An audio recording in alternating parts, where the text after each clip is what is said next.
Many conservative Christians all across the globe were waiting nervously to see what would happen at this year's Southern Baptist Convention annual meeting. The SBC is the largest group of Protestant conservative Christian churches, and what happens in the SBC has society wide implications. On this episode of Forge and Anvil, I will be joined by Joshua Abbotoy of American Reformer to give a recap of what happened from start to finish for all of those who could not make it to the SBC annual convention. All this and more, so stick around. Welcome to Forge and Anvil, where we hammer out uncomfortable conversations for the cultural, political, and spiritual war that we are living in so that we can be better equipped to handle that very warfare that we are currently experiencing in our lifetime. I am Connor. I am a husband, a father, and a follower of Christ Jesus. Sorry that we are a little bit late for the live stream, everyone. We had some errors, mostly on my end, but I think we got them all wrapped up now. But as I mentioned in the opening, I am joined audio only by Joshua Abbotoy of American Reformer. So Josh, go ahead and say hi and give a quick intro for yourself. Hey, good evening, Connor. Always good to join you. My name's Josh Abbotoy, a Southern Baptist for most of my adult life, practicing lawyer, and most recently now lead American Reformer, which is an organization that's dedicated to reinvigorating the Protestant church. We do that in our journal, which people may be familiar with, but we like to cover these denominational meetings, bring some outside independent commentary and just be part of the discussions of these meaningful denominational decisions. So, I've been tracking the SBC for years now, but now doing so with this organization, and then also with a friendly organization, the Center for Baptist Leadership, which is American Reformer has supported. That's actually led by William Wolfe, but they had a very momentous convention here, and so our overall thesis is that things have changed significantly in this country in a way that really requires more out of a lot of Christian institutions. You could call these new cultural conditions negative world. That's what Aaron Renn calls it. But the basic idea is that followers of Christ pay a much steeper social cost for being Christians than they used to. And that translates into lots of different things. But bottom line, when we talk about denominations, there are much more severe pressures on Christian denominations to compromise. And those that don't compromise are sort of more squarely enemies of mainstream society now. And of course, the individual Christians who don't compromise are more squarely enemies of mainstream society. And so if they don't intend to compromise, on the whole, we need more from our institutions. And so, this is the big theme. I think you can see it playing out in the SBC. I think you can see it playing out in the PCA and other faithful Christian denominations across this country. But just before we dive into some of the particulars, one more note I'd like to say on this. A lot of commentators of religion like to talk about American evangelicalism moving into a post-denominational moment, by which they mean, the days of the big denominations are numbered. Everybody's going non-denominational.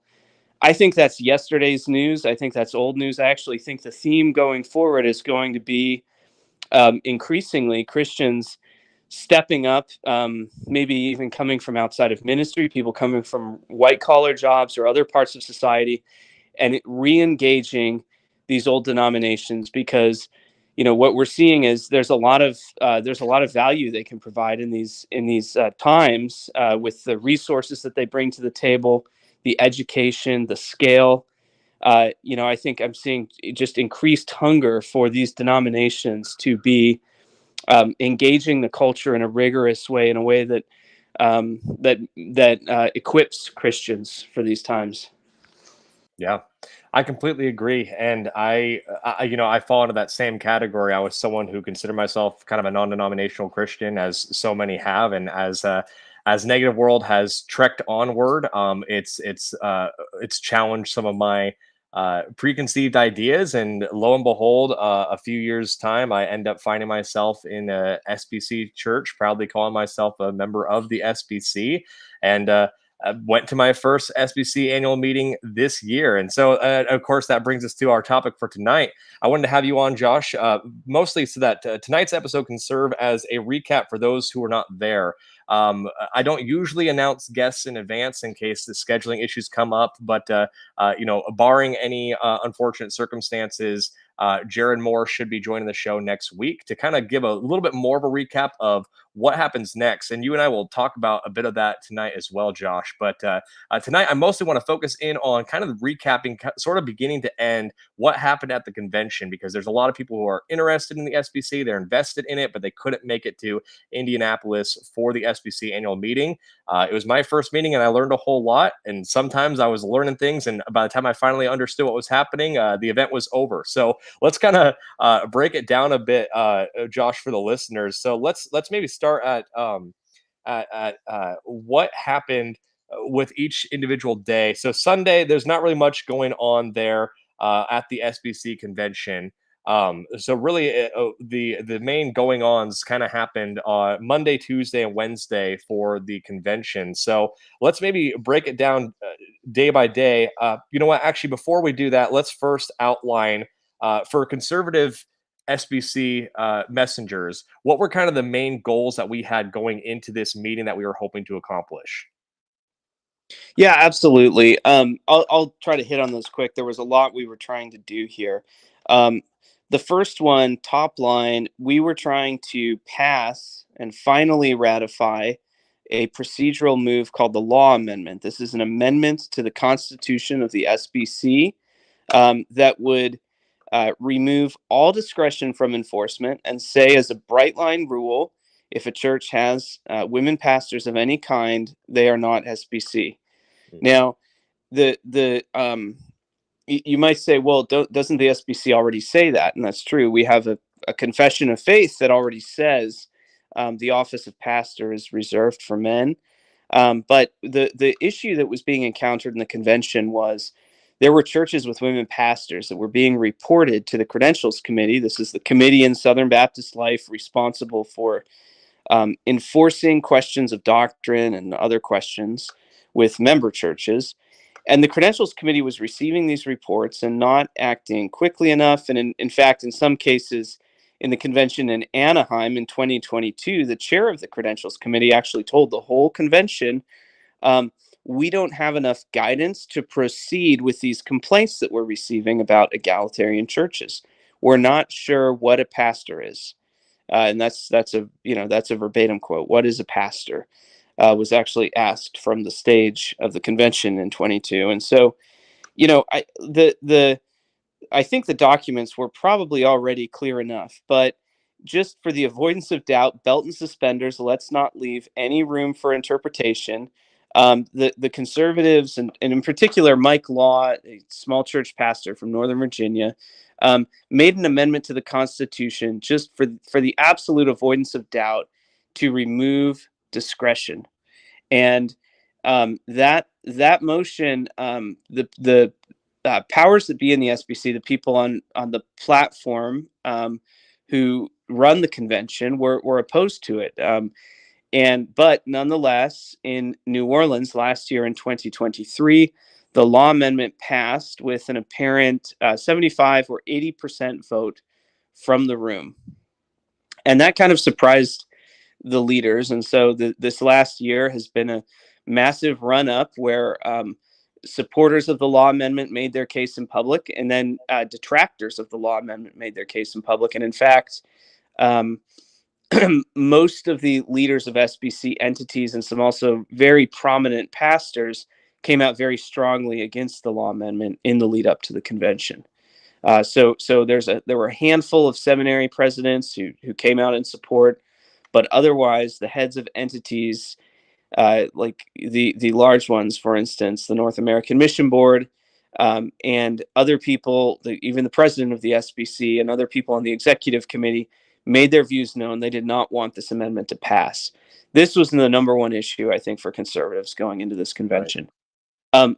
The other one, perhaps a little bit more underrated, was moves for financial transparency. And Connor, you and I have discussed this before. This is not new necessarily, but the attempt this year was new. And this was an attempt to get all of the Southern Baptist entities to release basic financial information about how much money they have, where they're getting it from, and what they're doing with it at a high level. And then finally, the issue, the third sort of big issue heading into this convention was just the election of the president. More than all these procedural steps and everything, personnel really dictates the policy in the convention. And you've got to understand, we elected J.D. Greer in 2019, and J.D. Greer, he in 2020, because of COVID, when he otherwise would have been rolling off a term, he got an additional year. So he was the president from 2019 all the way through 2021. So he had a 3-year term, and um, and then he was succeeded by Ed Litton, who was very aligned with him. And in Ed Litton's tenure, there was a bulk resignation from the SBC's executive committee. So about 1/3 of the executive committee resigned in protest over another move I won't bore you with. And then Ed Litton was succeeded by Bart Barber. So in essence, what we had, and I see one of your commenters said I said 2018, 2019, but I meant 2018. That's absolutely right. It was 2018 when JD initially got into office. But in essence, what we had has been 6 years of highly aligned presidential leadership within the convention, from J.D. Greer to Ed Litton to Bart Barber, and coupled with the mass resignation from the executive committee. The result of this is that the governing committees of the SBC have been significantly remade in the last 6 years. And in some ways, like Obama used to say about his desires for the presidency, the SBC was fundamentally transformed. Yeah. And so going into this presidential election, you had two very conservative stalwarts, one a Calvinist and one a non-Calvinist. And that would be Jared Moore and David Allen, respectively. Jared Moore is in your neck of the woods up in Crossville, Tennessee, so just a little bit down the road. Both wonderful men. Both would have been great presidents. The probably the favorite to win all along was a pastor named Clint Presley from Hickory Grove Baptist in North Carolina. And Clint didn't support the financial transparency, but he did support the law amendment pretty strongly. And I would say it this way, Clint is one of the more conservative presidents the SBC has had in the last 10 to 15 years. So, while conservatives would certainly want more there, they would want to push him. I think that there's been some patience and some desire to, wait and see how Clint does with this office. Certainly, I think there's every reason to believe that Clint will govern in a more conservative fashion than many of his recent predecessors. Right. Yeah, and so I mean that's really ultimately those were the big three. Obviously, there's a lot of little things that we discussed from the floor, but really the law, the 990 financial transparency, and then the presidential election, and of course with that came first VP and second VP elections respectively. But let's go ahead and now kind of walk people through the day by day. So I did not get to arrive until Tuesday. You kind of already informed me that not much really went down on Sunday, which is kind of what I was expecting. But you were there on Monday. So what kind of happened sort of beginning to end Monday? What kind of important notes went on for our listeners who maybe kind of wanted to understand how things unfolded when they unfolded? Walk us through Monday. Yeah, so it's funny, Monday's actually not officially the convention yet. So officially the convention is 2 days long. It's usually on a Tuesday and a Wednesday. So this year it was Tuesday the 11th and Wednesday the 12th. What happens on Monday? Two big things happen, and it's the same almost every year. The first thing that happens is the executive committee of the SBC meets, and they go over some of the business items they're going to be bringing out to the floor the next day. And then in addition to that, they have nominations, the executive committee, and other executive committee level decisions. Now, with respect to the executive committee, I was not tracking that closely. There weren't a lot of major material issues, so the executive committee had appointed a president actually in lead up to this convention. So that role was filled by Dr. Jeff George, and we'll get into he had a role to play on Tuesday that we can talk about. But that was, so Jeff George has stepped in. Probably the most material thing as regards the Monday executive committee meeting was there they made public their decision that they would not be recommending the financial transparency motion. So at that point, the only way to move the ball forward on that would be to try to get 2/3 vote in the day of the convention itself to bring that motion out from committee, get a vote on the floor about it. That's the first thing that happened on Monday, executive committee meeting. The second thing that happens is the pastors' conference. Now, again, maybe more history than you care for, but the pastors' conference was actually developed during the conservative resurgence in the Southern Baptist Convention as a means of encouraging conservative turnout. So this was, you had all these really prominent, charismatic preachers like Adrian Rogers and Chris Well and these giants, right? And they would have these phenomenal orators speaking all day on Monday, and that would attract a lot of conservative pastors who would then be in town for the votes that happened during the convention that followed. But a funny thing sort of happened in the pastors' conference, and this year was very remarkable. So we had 3 candidates running in the pastors' conference. One, Chris Bolt, was very conservative, Calvinist-leaning pastor, currently on staff at the Village Church in Richmond, Virginia. He had a sort of consensus candidate that he was running again by the name of Brad Witt. And then one other candidate, and Horton's his last name. I can't recall his first name right now. Actually, I hadn't known him before Monday, but ultimately, what happened there, and everybody sort of assumed Brad Witt was the favorite, but ultimately Horton won, and then Brad and Chris followed him. But that's the most interesting thing about the pastors' conference this year was that. Whereas in the past, the pastors' conference is sort of this grassroots conservative turnout mechanism. This year, fewer than, I think it was 700 total voted in the whole election for pastors' conference presidents, which is really low. The overall convention has about 12,000 registered messengers, so extremely low turnout.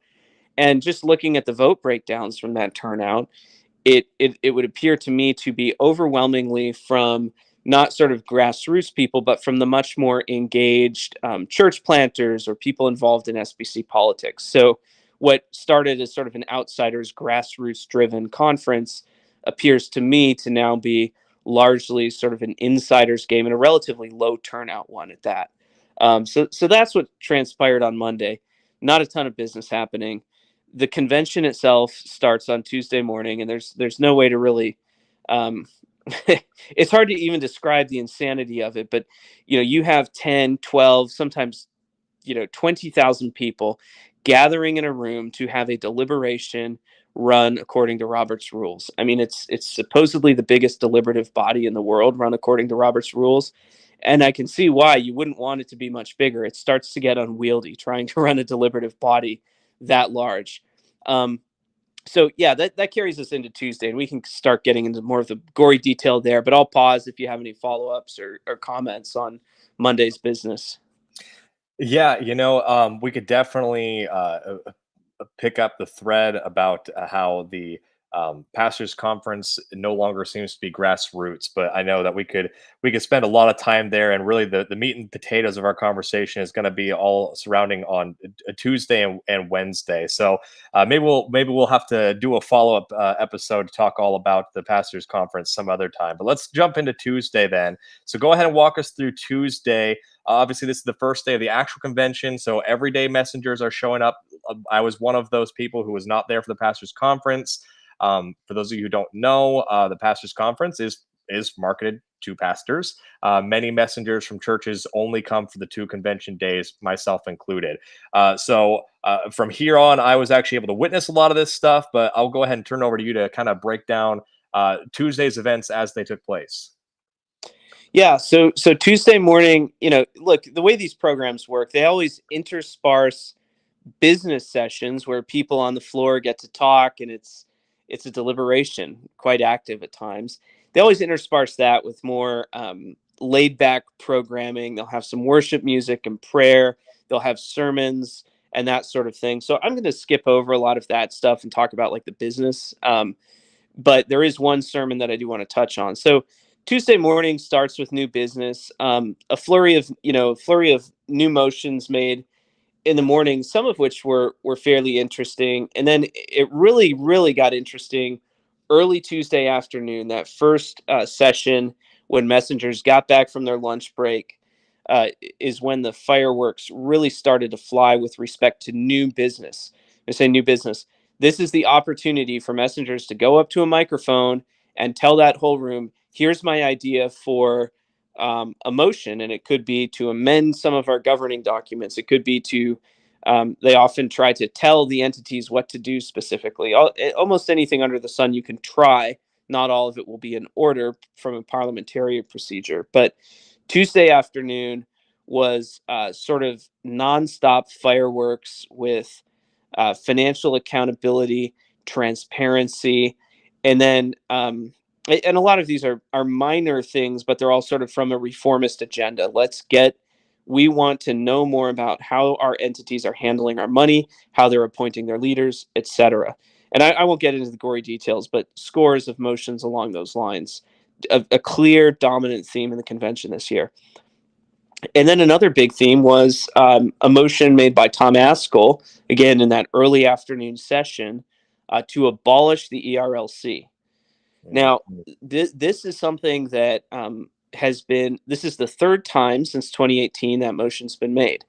In 2018, somebody made a motion to abolish the ERLC, and it got maybe 5% support from the room. In Anaheim, California in 2022, a messenger made a motion to abolish the ERLC, and it got maybe 25% support from the floor. I actually spoke in favor of that motion in Anaheim, the first time I had spoken at a microphone at the SBC. And then this year, Tom Askell makes the motion, and then ultimately it ends up being disposed of on Wednesday, but it ultimately garnered almost probably 40% vote from the room to abolish. So there's a very clear trajectory of rising dissatisfaction, and this is more remarkable because people need to understand this is a room full of pastors and church ladies and Sunday school teachers. They do not like voting to kill a bunch of people's jobs. Okay. Right. They are instinctually nice. And so when 40% of that room is voting to end your paycheck and just disband your whole operation, that's a big red flag. So we can get into that a little bit more, perhaps as we make sense of Wednesday. But Tom Askell made that motion. That's part of the new motions section of the programming. The other thing that we work through on Wednesday is we start getting into the resolutions.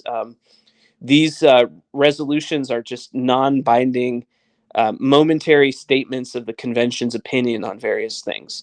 So they don't have any effect in our governance, but they have some value. They get picked up by the media. You're sending a signal that gets reported about. And a lot of the motions this year were fairly unremarkable. One of them was, I thought, sort of hilariously, was actually defending religious liberty, but primarily from the Christian nationalists and the right. And I thought that was interesting. Baptists do have a heritage of non-establishment and tolerating various Christian sects and things like that. But it was an interesting one to be made. Oh, I think I may have lost you, Josh. All right, chat, let me know if you can hear him or if it's just me.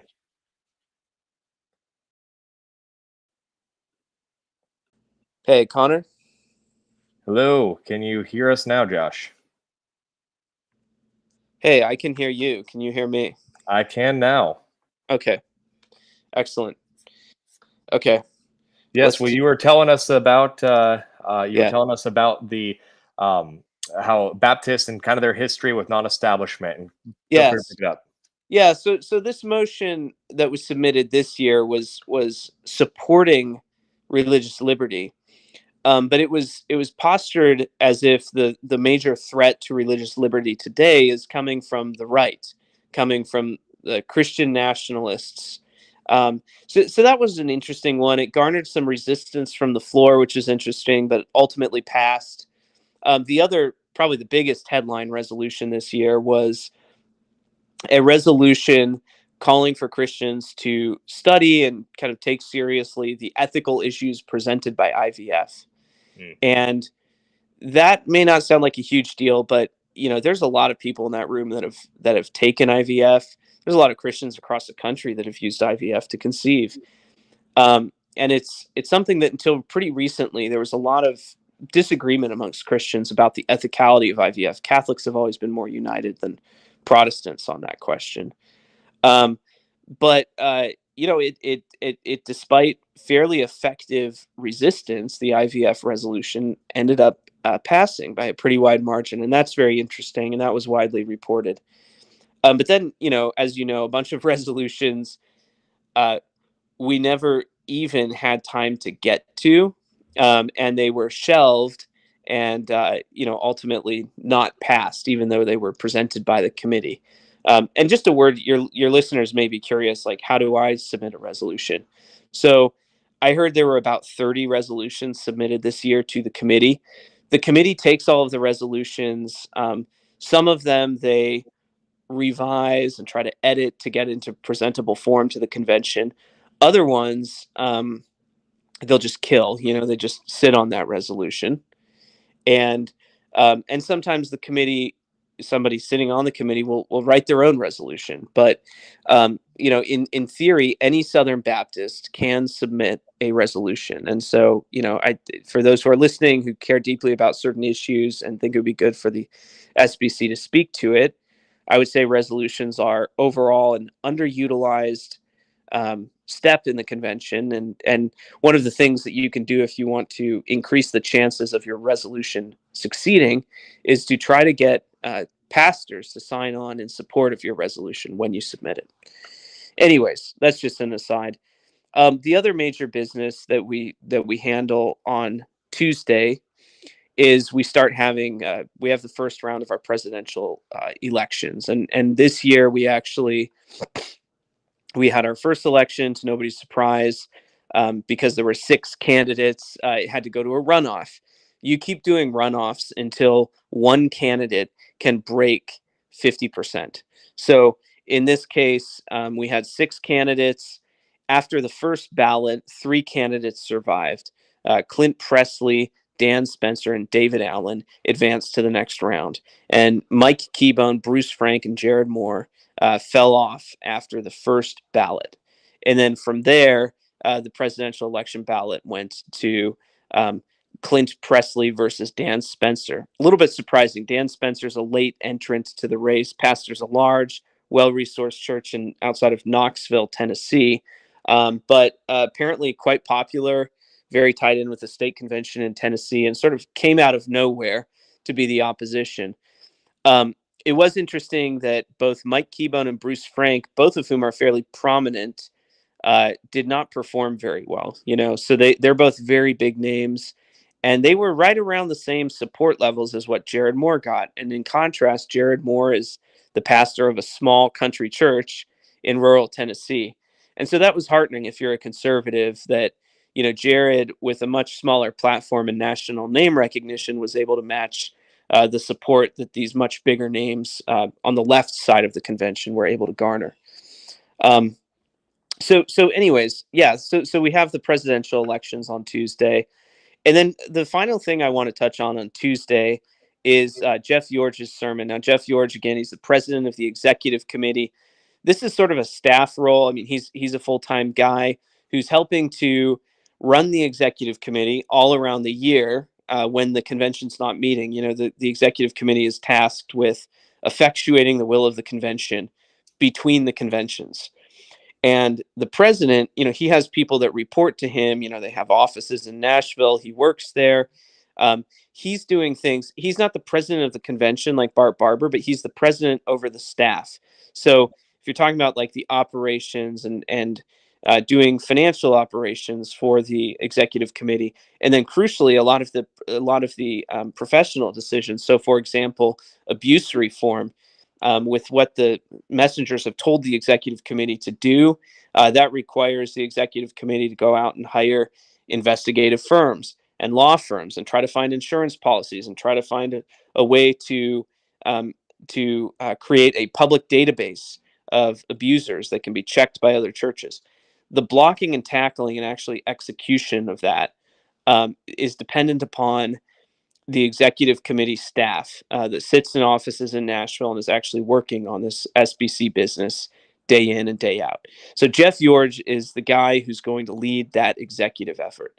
So Jeff George, he gives two reports during the convention, one on Tuesday and one on Wednesday. And in his first report section, it actually became a sermon, in which he went on a very long diatribe against bloggers and podcasters and social media users. And he did a move that you and I have probably seen quite a few times before, but he really pit doctrinal clarity against executing the mission. And this is just a fundamental error we see all too often. Of course, how can you even understand what mission you're on if you don't understand the goal, the Right. doctrine, the doctrinal guardrails? What is it that we're trying to do together as Baptists? Um, but that was sort of a strange speech, and I thought it was really striking. After this long harangue, he finishes it by saying, "And that is my first report." That's the first report I'm going to give at this convention, and it's sort of striking and jarring. It's like this is not a business report. This is an emotionally charged harangue against messengers in the convention hall who are pushing for accountability and pushing for doctrinal clarity. So, and that sort of stacked the rhetorical deck against the law amendment. One of many other examples. The Send Network had a side event on Sunday evening in which they had a panel that very strongly stacked the deck against the law amendment. J.D. Greer was on that panel, spoke very strongly against the amendment. Anyways, that's the highlights. I mean, there's a lot of other details we could get into on Tuesday. I'll just point of personal privilege. The Center for Baptist Leadership, run by William Wolf. This is a center that we at American Reformer have supported from its start. They had a terrific event. This is not a formal SBC thing, and they had Mike Law on stage talking about his amendment, and one favorite vignette of mine is that we also had Megan Basham headlining, talking about her reporting of leftist funding within the Southern Baptist Convention, especially leftist funding of the Ethics and Religious Liberty Commission, our policy shop. And actually, at the same time, we had a packed room. I think we were almost 1,000 people, close to it, almost max capacity. At the same time that Megan was delivering that message, the ERLC was having an event across the convention center on another side, where they had the former Vice President Mike Pence speaking. I think they drew about 400 attendees, and then CBL had about 1,000. And striking contrast. But the really interesting thing there is that there's a lot of energy behind right now, even though it's still a minority. There's an organized, energetic minority pushing for accountability. And, we can get to that as part of our takeaways, but I just want to drop a pin in that for now. But that in a nutshell is Tuesday. Of course, the way these things go, it's a big, boisterous room.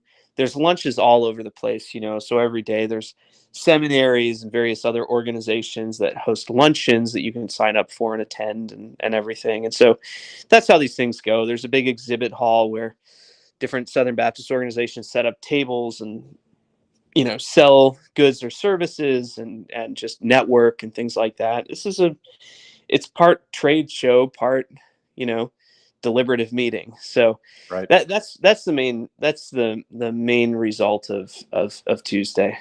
Yeah, and unfortunately, I have a hard out at 9, so we'll have to bust out Wednesday nice and quickly here. But the Yeah. good news is Tuesday, for the most part, was set up for Wednesday. So Wednesday, things moved pretty quickly. So let's Let's kind of quickly go through what happened on Wednesday, kind of give a recap of that, and then if you can kind of just close us out with what's next for the SBC conservatives from your perspective.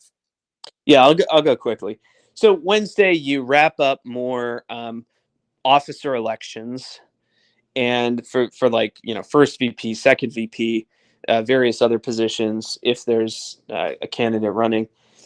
The other thing that you do is you get to the disposition of motions. So all those motions that get made on Tuesday, Wednesday is when you have deliberations about them, right? Are they, the executive committee gets the motions, and just overnight, before they meet again, they're making a decision. What are we going to do with this one? Some of them will be out of order. Some of them will be put to the messengers for a vote. Some will get referred to a specific committee or entity. We chopped through all of that stuff on Tuesday. Crucially, there, Rhett Burns' motion for financial transparency was, again, failed to bring it out of committee. Because it was declined, it officially died. Rhett did actually make a motion for a new. He made a new motion for financial transparency that was referred to the executive committee, and so, if conservatives so desire, they can once again agitate on that issue all year long and lead up to the next convention. Um, all of that transpired. And then, the big thing, law amendment vote happened Tuesday morning, and the law amendment vote failed. So it needed to get 66% to pass. And in the SBC, you need to get 66% 2 years in a row to amend the Constitution. So we got the 66% last year. This year, we did not. We got a hair under 62%. So very close difference of, 400 or 500 votes. So there, we can say something about that as for making sense of it. But what else happened? The motion to abolish the ERLC did not pass, but got frighteningly close to passing. We worked through additional resolutions, and then really the bulk of the time on Wednesday is made up with entity head reports. So the leaders of the different Southern Baptist entities give reports about the state of their entities, the work that they've been doing. And, I'll just be real. I mean, maybe it's not polite to say, but these are sort of puff piece reports. They're not giving hard numbers or anything. They're playing emotional music with slideshows and just waiting for people to clap at the end of the presentation. Right. These are presentations. But here's, I think just brass tacks. Where are we right now? Some conservatives, I think, went into Indianapolis with a real pit in their stomach, thinking, if the law amendment doesn't pass, what happens? Do we have to leave the convention? Does that mean we're going egalitarian? And, I would say that based on what I've seen so far, most people are going to say, no, we're going to stay here, and we are going to fight to try to keep the SBC faithful. One other crucial vote happened that I didn't mention yet, which is that the SBC also voted out one of its founding churches, one of the biggest, richest churches in the denomination, First Baptist Church of Alexandria, Virginia, for having women pastors. That vote was not close. 92% voted it out. And so it seems pretty clear to me, like, the bulk of the SBC is opposed to egalitarianism. But the leadership who came out against the law amendment sufficiently muddied the waters and confused the issues and caused it to fail. And I'm very optimistic for a couple of reasons. So I've been going to these conventions, I guess, I'm not that seasoned. Since 21, Nashville was my first convention. I'm a young man, just getting engaged in denominational life. But there are more people like us every single time I go back. There's a new rising coalition of young conservative men who desperately want to see the Southern Baptist Convention become ever more faithful to Scripture and to the confession. And, even this year, this reform-minded coalition, they dominated the microphones at will when they wanted to in terms of the motion and the floor strategy. They got a lot of their messaging out throughout the year. But these are, I think what's becoming clear is that the future for conservatives in the convention is a coalition between the Calvinists, the non-Calvinists, and and more than that, but also like the more rowdy conservative, blogging Calvinists, and some of the more institutional Calvinists, like the people, associated with Southern Baptist Theological Seminary and places like that.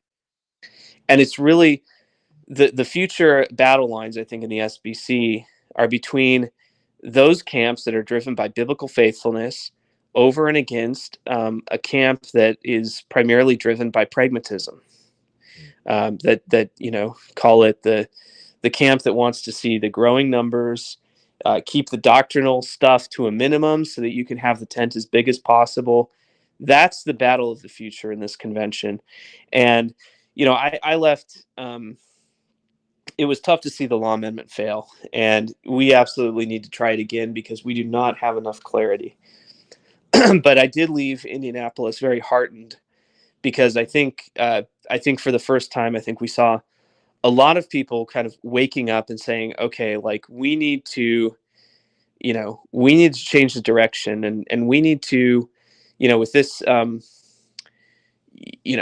we need to have a broader alliance. Some of the old battles and old offenses that go different ways, we need to mend those things, fix the relationships, and work on focusing on these very big issues of scriptural fidelity. So for that reason, I'm very optimistic for the convention's future. Wonderful. And as am I kind of have similar takeaways, and for my audience, as I mentioned, again, I try not to promote future guest appearances too much, but barring any issues, Jared Moore should be on the live stream next week. And I'm going to kind of pick up where Josh and I left off tonight. So those of you who feel like there's not enough resolve here of what happens next, tune into next week's live stream, because I will basically be spending the entire episode with Jared asking that very question. And Jared ran for president. So, if anyone has a right to be bitter and upset, Jared put probably the most on the line out of all of us. He put his reputation out there to be publicly scrutinized, and was actually up for vote on the floor. Jared, of course, did not walk away with a win. And so if anyone has a right to be upset, it's Jared. So I think it'll be great to pick his brain, as well as to just understand his wisdom as a pastor, as a faithful SBC member, and see what he has to say about what wisdoms he can bring us for what we do next. But Josh, I really appreciate you coming on and giving a recap. I think this will be very informative to those who wanted to make it but couldn't. So where can people go to keep up with you and everything that you're doing? Yeah, mainly just follow me on X, Twitter at business. That's BYZNESS. I also write for American Reformer and First Things and other outlets. But Twitter is the best place to go. Awesome. Always a pleasure, Connor. Awesome. Well, thank you. And thank you, listeners. Feel free to go on over to our Substack, forgeandanvil.substack.com. You can support us there and find all of our information. And we'll see you next time.